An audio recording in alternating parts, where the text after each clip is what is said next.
Well, it's my great honor and privilege to introduce Reverend Ali Benjamin. Reverend Ali is an ordained minister of science of mind, is the founder of the Satya Center in Ogden, which I think happened in 2009. And in the interim, she and her husband, Michael, who is a science of mind practitioner, have traveled the land in their mobile home, sharing messages of science of mind and new thought through their mobile ministry called Life on a Joyride, which, if you followed Reverend Ali online, also comes with some beautiful artwork and amazing messages. So I'm very excited to hear what she has to share with us today. Will you all please join me in welcoming our very special guest back home, Reverend Ali Benjamin.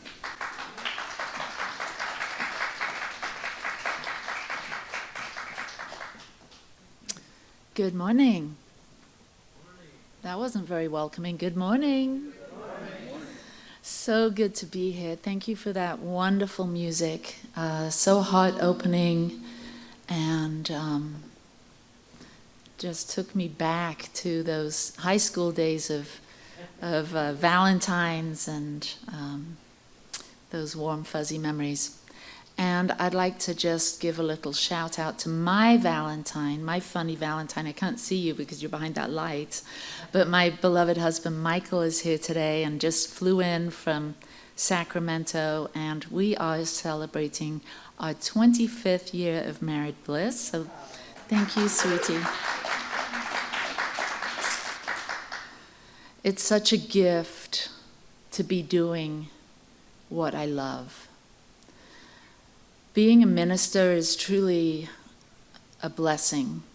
It's a vocation for me. It's a blend of my heart's passion and the work I do in the world, the way I express my most deepest passions to help people wake up, to help people fall in love with themselves. So having the opportunity to do what I love and to share it with the world and be rewarded for it to be my work and my way is such a blessing. And so my message today is the art of self-love, the art of loving yourself. And I'm going to share some sort of core fundamental premises, some science of mind principles, and I'm going to weave this into my message. I'm also going to share with you some of my personal journey with the intention of you having a better understanding of how an everyday average person like me and you can use these principles and to put them to practice in our lives so that we find more peace and love and more meaning in our lives. Each of us are made in the image and likeness of the divine. We are God's stuff. And so the first premise is there is only one life. This life is God's life. This life is perfect, and this life is my life now. Thank you, Leslie. So, there is only one life. This life is God's life. This life is perfect, and this life is my life now. That's by Dr. Ernest Holmes. So that's one of the core fundamental teachings of science of mind. And if we take this faith, philosophy, and way of life and put it into practice, we are going to have a greater sense of personal power, of self-love, of meaning, and understanding this, that there's only one. There's not two. There's one thing happening. It's this thing called life, and then we give it a whole lot of other names. And if you've read The Science of Mind, you might get overwhelmed by the amount of names Dr. Ernest Holmes uses to describe God. Love, the absolute, universal presence, the great I am, creator. And so there's only one life. This life is God's life. This life is perfect, and this life is my life now. Now, when I say that, there's a part of me, the little part of me, the ego part of me that says, hold on, wait a minute, there's been a lot of things that haven't seemed so perfect, thank you very much, like the pandemic, for one, right? So we don't live in a perfect world, the world that our ego would prefer. We live in a perfect world, the life of God. And each of us are emissaries of this life, this light, this love, this wonder, and this joy. Each one of us have an opportunity to bring forth that one life through our vehicle, through our channel. We're each a channel of blessings. We each are the hands of God serving, the mind of God knowing, the heart of God loving. Yes? So this is the basis, this is the fundamental principle of science of mind, that there's only one. Another premise is, I am the thinker that thinks the thoughts that creates the things. I am the thinker that thinks the thoughts that creates the things. I am the thinker. Think of this. Feel this. Is it true? I am the thinker, you are the thinker, that thinks thoughts, that creates things. Yes? Another fundamental core principle of science of mind. We take responsibility for the way we think, because the way we think produces results. Cause and effect. Cause and effect. You may have heard the law of cause and effect, that for everything there is a reaction. That we are a cause, causative beings, and that through our thinking, through our words, through our emotions, and through our actions, we get results.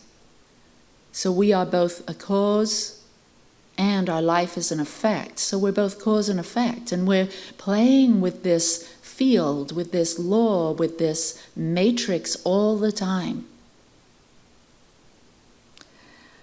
So those are the three fundamental premises or principles that I want to help ground in for us today. Because if we can get this, we're going to have a lot easier time out there in the world, enjoying a rich, meaningful, fulfilling, prosperous, abundant, creative life of love. Which is why we're here. We're here on a rather selfish mission. And so it may seem selfish to the ego, and a lot of religious teachings tell us not to be self-centered or selfish, but to give and give and give and give. So we're conditioned to be looking outside of ourselves and giving to get something from the outside in order to establish our worth and find direction. We've been conditioned since birth, really, to look out there for love, when the message of God, the message of the universe, the message that you were born with, tucked inside your heart, is that love is within you, God is within you. The kingdom, the queendom of heaven is within.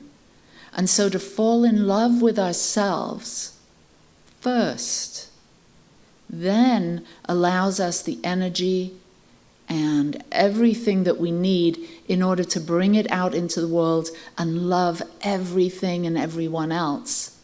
Because isn't that a song, the Beatles, where someone said what the world needs now is love, sweet love?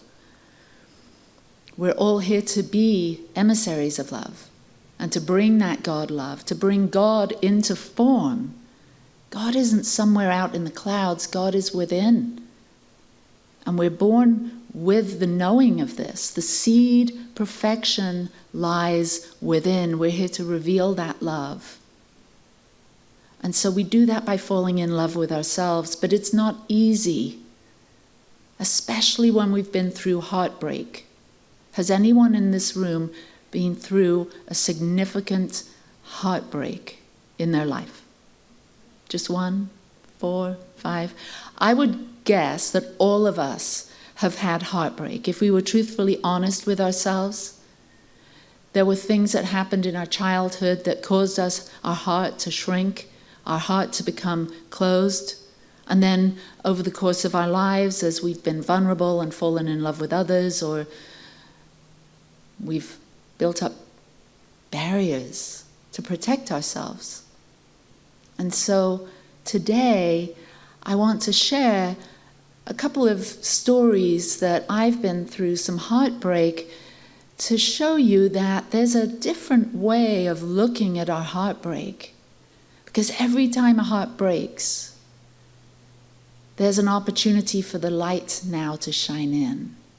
Every time a heart breaks, there's an opportunity for the love and the light of God that is within your spiritual center, within your heart, to shine out of those cracks. That's what struggle allows us. That's what heartbreak allows us.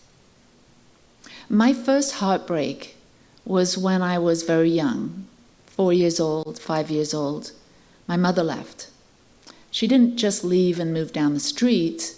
I grew up in England, and she fell in love with someone in another country, this country, and she left. And so I was raised by my father and sent to boarding school and didn't see my mother. Well, usually once a year I would see her. And I was like that little bird in that story. You may have read it when you were little. Are you my mother? Are you my mother?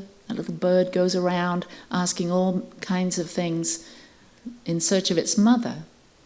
Well, that was me. I grew up always looking for the love that I didn't get through a lot of things and people and places.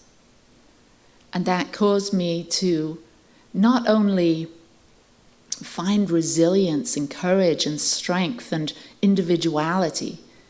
Growing up alone, without siblings and without parental nurturing, allowed me to feel my own power, to connect with the God self within me that propelled me forward, that opened doors for me along the way. It was a gift. It was a blessing.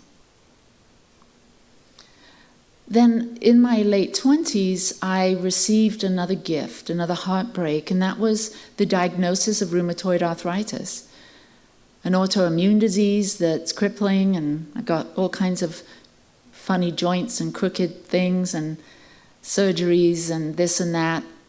And what that taught me is that I can't rely on my physical body. And that gave me an opportunity to go within. And that's when I found Science of Mind. That's when I started taking the inner journey, finding the light within myself, learning these principles that have supported me and countless others through me being a teacher and a speaker and involved in organizations. I've then passed on the message of self-empowerment, of these powerful spiritual principles and laws that if you follow and if you implement in your life can bring you blessings upon blessings. So that I was beginning to see as I did self-discovery that it's not the outside world that I can depend on. It's not my mother or my parents, or it's not my body. There's something more vital. There's something more tangible. And it's not what conditioning tells us, to look outside, to accomplish this, to go for that, to find rewards and accomplishments and accolades outside of ourselves by what we do in the world. There's a deeper sense of fulfillment when we have a rich relationship with the divine presence within. The third heartbreak was my youngest son, Chris, was diagnosed with an inoperable malignant spinal cord tumor, 19.5 inches, when he was 10 years old.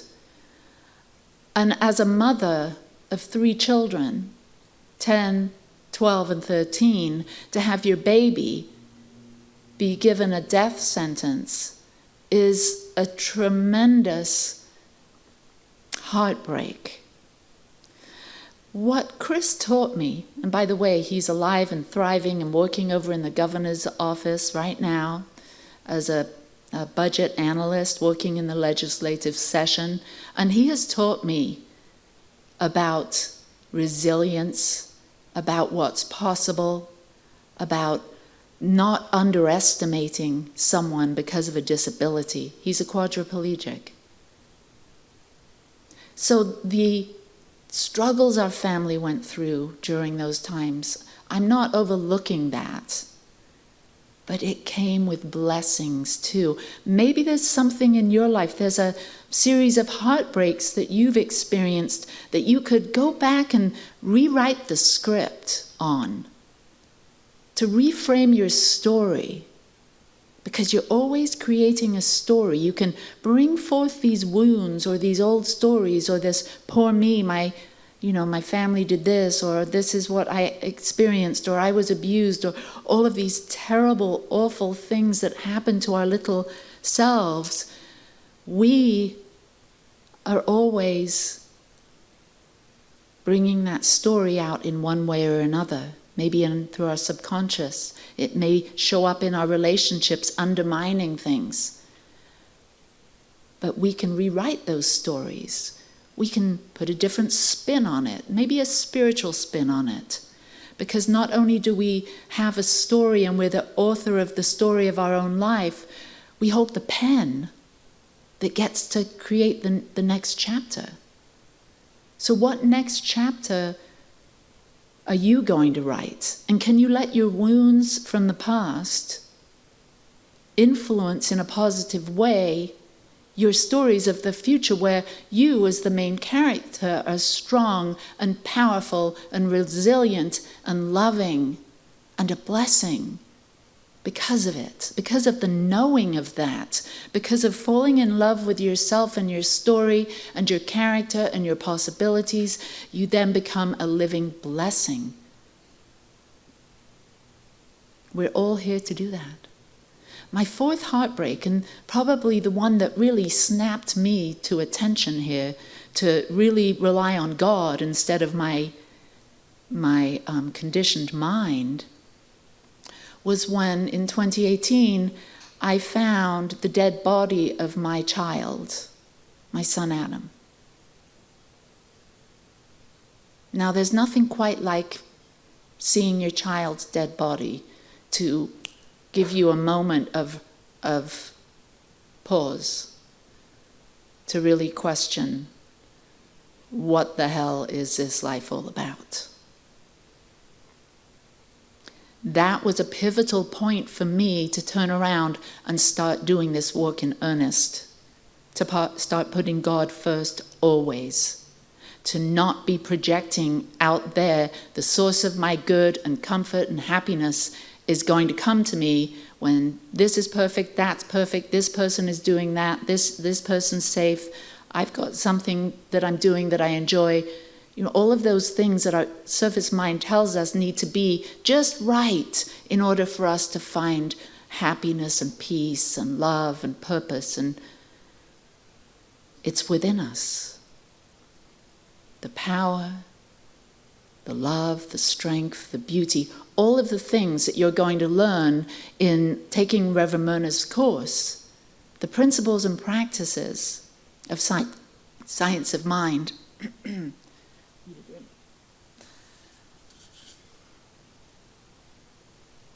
Let's take a breath.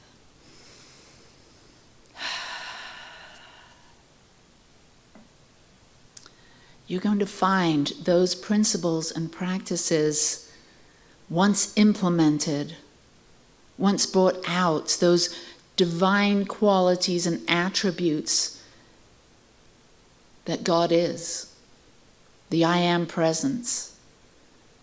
They're for you to discover within yourself and for you to bring out into the world. This is your mission. This is your soul's mission. This is why we're here. I didn't get that until 2018. I was in a large auditorium with my teacher, spiritual guru, Sadhguru, with thousands of others, and I had this awakening. Have you ever had a moment, you've either read a particular passage or been out in nature, or I don't know, maybe you had an experience, a spiritual experience at a retreat or something, and you had a complete breakthrough. That's what I had during that moment. I fell in love with myself. You are here to fall in love with yourself, the body, the mind, and the spirit of what you are.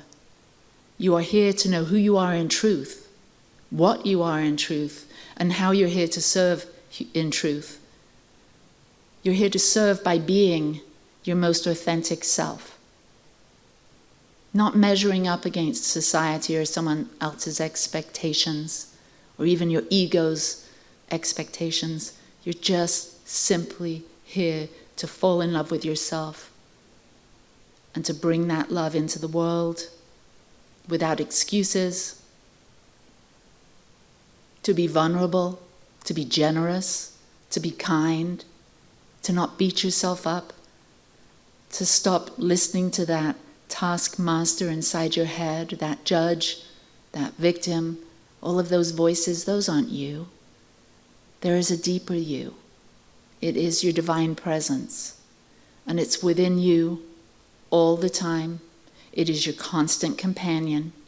When things on the outside come and go, when there's diagnosis, when there's money issues, when there's transitions, a move, loss of a job, financial loss, mental health struggles, we can go within and we can tap into that still, small voice that is a constant. It's a constant. It's always going to be there. It's eternal. It's timeless. It's always fresh and brand new. And if we take time to manage our thinking, because that's a core principle here. You are the thinker that thinks the thoughts that creates your life. You're responsible for the quality of your thoughts, and if you think in a particular way long enough, a positive, particular way, you will have positive results. That is the law of cause and effect. You are always causing something to happen. Always. And you can look out at your life and see, what have I caused? What effects have I caused? And it shows up as your very life. Your relationships, the things you do in the world, the quality of your experience is up to you. Now, there's a lot of supporting artists and characters that come into play here.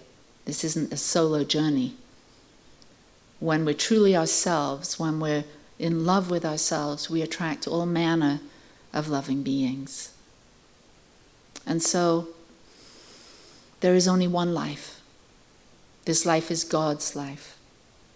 This life is perfect, as it is, even with death and loss and tragedy and heartbreak. There is joy, and there is wonder, and there are miracles. There's more good things happening now than there ever have been, ever. The thing is, do you have the eyes to see it?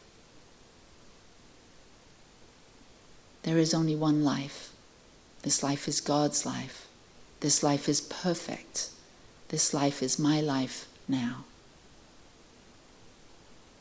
Remember, it starts with you, loving yourself, tending to your soul, listening to what your heart desires, allowing yourself to have fun. It's Valentine's Day tomorrow. Maybe if you don't have a date, you take yourself out on a date. There's a beautiful book called The Artist's Way. Has anyone done that? The Artist Way invites you to go on an artist date once a week. Take yourself on a creative date once a week and fall in love with yourself. Find out who you really are outside of everything else, outside of relationships. Discover what your core passions are and bring those into the world.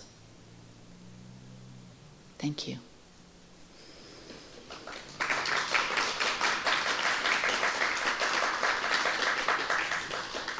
Okay, so we're going into prayer, and I like to call prayer an activation.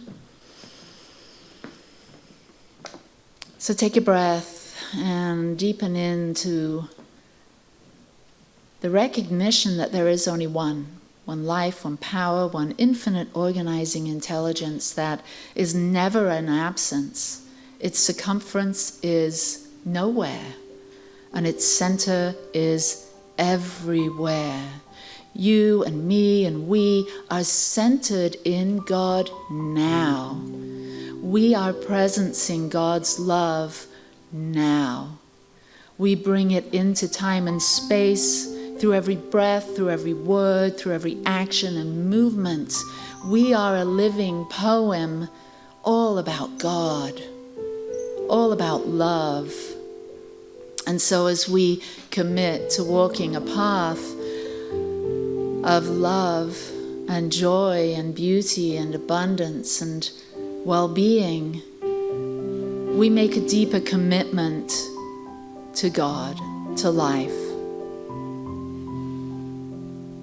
And when we do, blessings abound. Healing happens, revealings happen, and we fall in love again and again with this thing called life, with this thing called me, I am, we are. God is good, life is good. Thank you, thank you, thank you. And so it is.